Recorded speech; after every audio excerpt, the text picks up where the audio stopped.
The Indiana Fever find themselves at a critical crossroads as their star player, Caitlin Clark, is reportedly considering a move away from the team. According to Clark's agent, the primary driver behind this potential decision is the Fever's inability to provide their franchise cornerstone with a winning environment that would allow her to reach her full potential. The demand for Caitlin Clark's services across the WNBA is undeniable. It is widely believed that if 12 WNBA general managers were asked to choose a player to start a franchise with, 8 to 10 of them would select Clark. This highlights the immense value she brings to the table and the intense competition the Fever face in retaining her.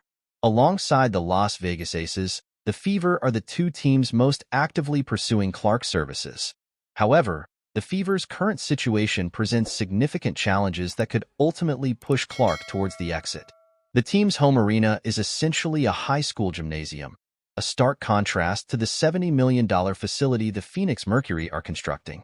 For a player of Clark's caliber, who is driven by a fierce competitive spirit, the losing environment in Indiana is likely to become increasingly unsatisfactory. Furthermore, the Fever's current head coach, Lynn Dunn, may not be the right person to lead the team to the success that Clark craves. The author suggests that the Fever must take immediate action to address this situation before it spirals out of control. If Clark does indeed desire a trade, the Fever may have to make significant sacrifices to accommodate her wishes. The author points to the high cost the Chicago Sky had to pay to acquire Elena Del Don from the Washington Mystics as an example of the potential price the Fever might have to pay.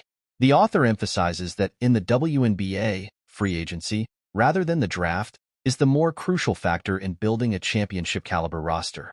If the Fever are unable to acquire a top-tier free agent, they should focus on building a competitive team around Kelsey Mitchell and potentially explore trading Nellis Smith to improve their draft position.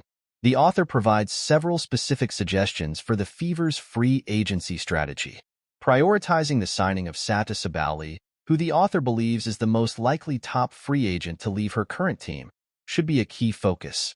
Additionally, the author recommends considering players like Walker Kimbrough as a potential bench scorer to bolster the team's supporting cast.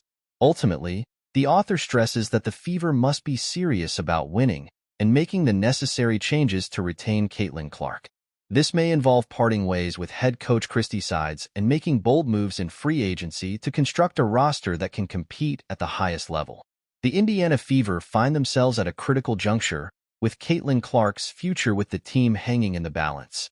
Lynn Dunn and the team's ownership must take decisive action to address the franchise's shortcomings and create an environment that can not only keep their star player, but also build a winning team capable of challenging for championships.